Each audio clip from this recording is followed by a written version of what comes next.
Hello, my name is Jeff Friedland. I have the privilege of being the Director of Homeland Security and Emergency Management for St. Clair County. The blackout of 2003 was a wake-up call. For us, it meant looking at our capabilities and how we could protect our residents in the event of a large-scale event. We found we lacked capabilities. We found it important to empower the citizens to come together as a community and work together and provide the teamwork necessary to protect each and every one of us. We have developed this community resource center and shelter program to build upon our existing system, which we rely on the American Red Cross and other volunteer agencies.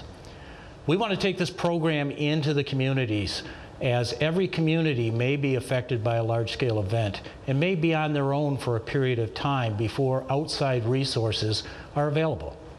This program will enable the community member, the resident themselves, to volunteer and receive some training to support their neighbors, to support their community. If we do this and we look at teamwork across the board, then St. Clair County will be a much safer place to live.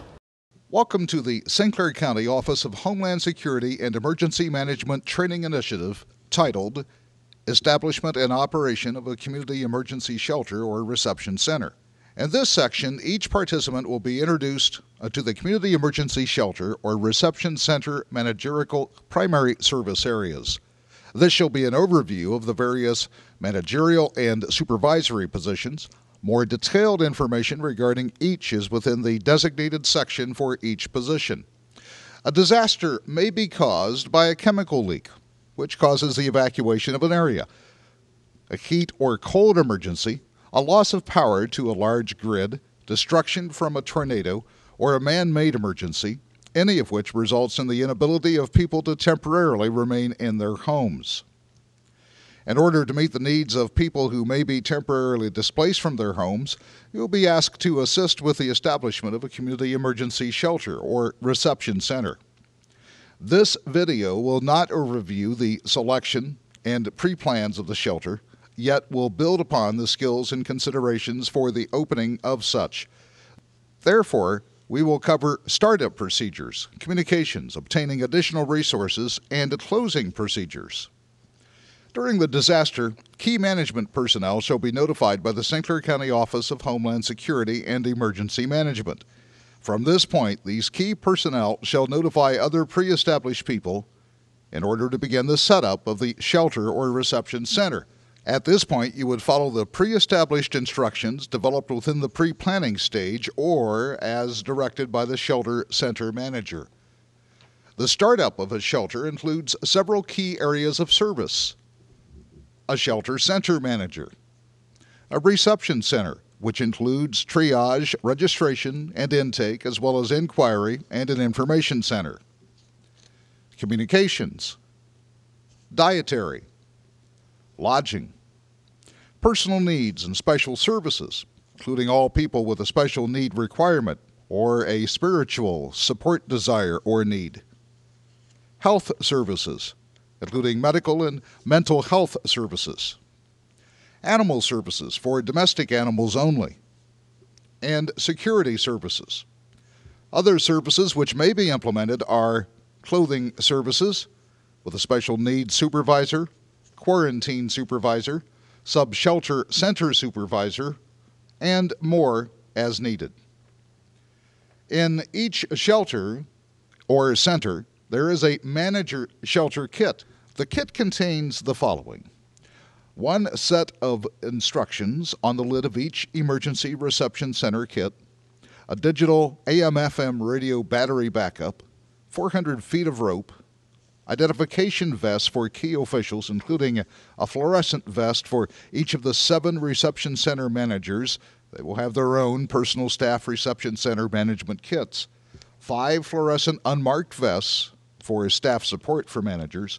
Also included a first aid kit, a roll of masking tape, a set of tools including a hammer, pliers, and 1 multi-dial 8-bit 9-in-1 screwdriver, a 1,000-foot roll of butcher's twine, 1 box for a registration and inquiry, a kit containing registration cards, 1 printed instruction sheet, an enlargement of the registration card, a set of 24 file dividers, a dozen pencils, one pencil sharpener, a battery-powered megaphone, which is good for 600 yards, and a whistle, a variety of fluorescent large front signs, including a manager sign, 2 registration and inquiry signs, an entrance sign, 2 exit signs, 2 reception center signs, 1 information sign, 2 clothing signs, 3 feeding signs, 2 lodging signs, a pair of first aid signs, 2 personnel services signs,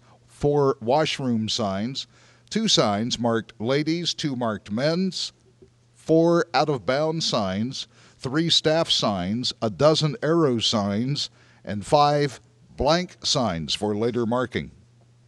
For the kits for the Personal Staff Reception Center, you'll have 7 kits for each of the following managers: reception, flood, lodging, clothing, personal services, security manager, and the municipal director. Each of these smaller kits will include a fluorescent vest with a title on it, a flashlight, 2 D batteries, 1 phone book, a stapler, a pair of scissors, 1 log book for each supervisor and manager to record actions taken, and 1 steel ruler. Also included 5 larger paper clamps, an envelope of elastics, 4 colored markers, 3 whole paper punches, 3 plastic disposable bags, 1 roll of Scotch tape, 100 colored push pins, 1 box of paper clips, a box of thumbtacks, pack of extra strength Tylenol, 1 clipboard, 3 pens, a pencil sharpener, a pack of pencils, a box of self-sticking name labels, and 1 emergency communication form pad. Onward to the duties now of the triage, registration, and inquiry